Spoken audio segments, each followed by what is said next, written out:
Welcome. I'd like to talk about RIOPA, a proxy app written in Julia for reproducing I/O patterns. My name is Philip Fackler.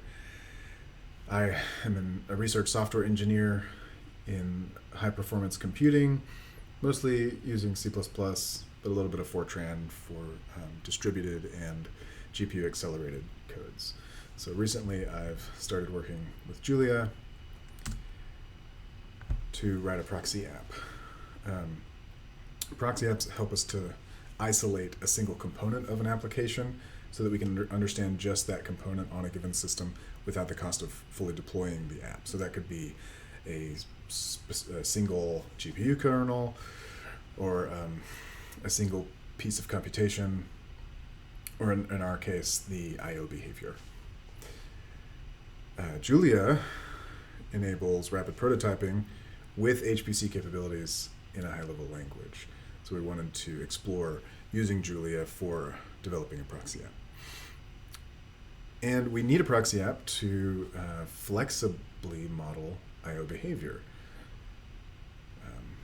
We want something that's more flexible than existing alternatives. We're targeting DOE systems, Frontier and Summit, and we're using the output from an Amrex Castro run as our initial use case because AMR I/O is challenging to predict. This gives an overview of the design of RIOPA and also what the acronym stands for, Reproducible Input-Output Pattern Application. We want to provide more flexibility in modeling I/O patterns. So we want to exploit Julia for rapid prototyping using MPI. We want to provide an open specification in the config file so that you can specify multiple data sets, multiple steps and levels, and MPI ranks. All of the input or output sizes and growth functions as a simulation would go along. And we want to provide multiple customization points. Each of these, so you see the three modules on the right, each of these would have defaults, so you could optionally provide a plugin or select from multiple options that are built in, and they easily compose thanks to Julia. I recognize this is very much a new effort. It's research, it's work in progress. So a lot of these things, this is our design, but this is not fully finished. So, but the idea is provide a configuration. So by default, we would use a YAML file configuration, which I'll show in a minute, to specify the I/O pattern to use. The data generation, which this includes both like how the data is distributed across MPI ranks for a given stream, but also the possibility of defining how the data is represented in memory. At the moment, we're just using a certain size of random bytes.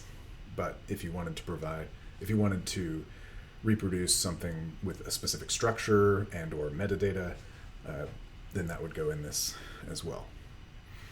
And then the I/O backend, like what library is being used to write the data to the file system. Right now we have HDF5 and the Julia I/O stream versions of this implemented for end-to-end MPI output. The Adios 2 implementation we explored, but we had a little trouble getting it to work with MPI. So that we will revisit that in the near future. So an example of one of these modules, so the I/O module, you can define a plugin easily by defining a tag type and adding that tag to the I/O module with a given name for looking it up. That name is used in the config file to specify which I/O backend to use. And then you implement, the easy way is to implement the write data object function given the path name to the file or directory where you want to write, and then the data object itself.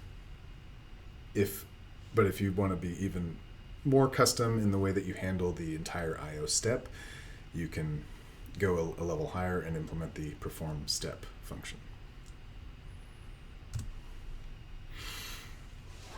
So we're using the config file as our primary user interface. This is the way that a user of RIOPA would interface with it. We're using the YAML.jl package. So you can specify multiple data sets. And in this example, one data set would be plot files that are written intermittently throughout the simulation. Another example would be sort of a checkpoint restart file, so you could do both of those simultaneously in one RIOPA run as separate data sets.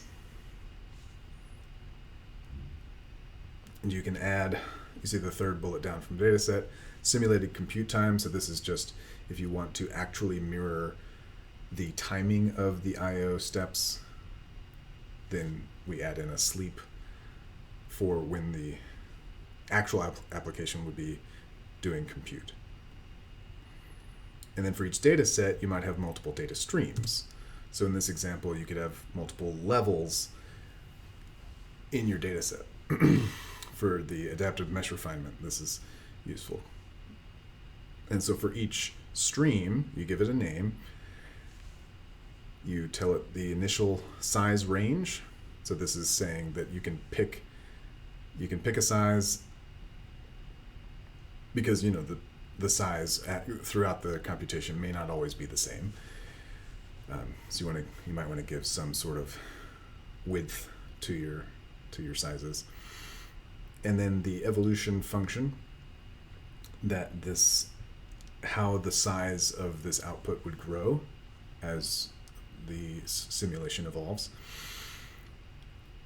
And you can further fine-grain the control per process with these process payload groups,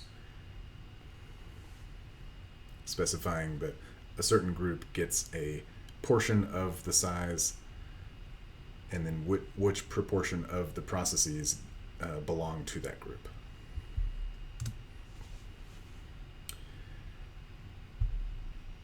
So as a preliminary result, we've used RIOPA to model a CDOV case from MX Castro.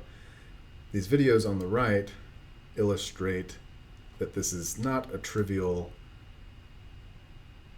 pattern to model. This top video is showing the regions of space that are owned by each level. There are 4 levels, and those levels, the area owned by each of those, or covered by each of those levels, grows as the simulation evolves. And you can see that the actual mesh at each level, as well as the simulation result in the bottom video.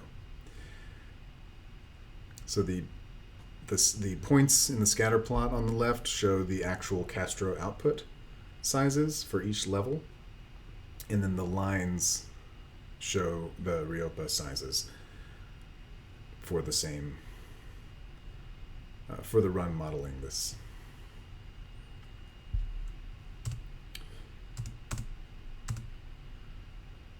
Okay, so in summary, we use Julia to build a proxy app for I/O, targeting DOE supercomputing systems. Julia is great because we can stay in a single language for high level and low level. This is beneficial to enhance productivity and collaboration. As a side note, Julia also handles dependencies, so it's very easy to add dependencies to your project, whereas if you're using a compiled language, that's not always trivial. So in the near future, we'll continue exploring modeling approaches to understand Frontier's file system under typical science application I/O workloads. And we will continue to add more I/O related functionality to understand different scenarios, such as in situ workflows, burst buffers, code coupling, and different parallel I/O patterns.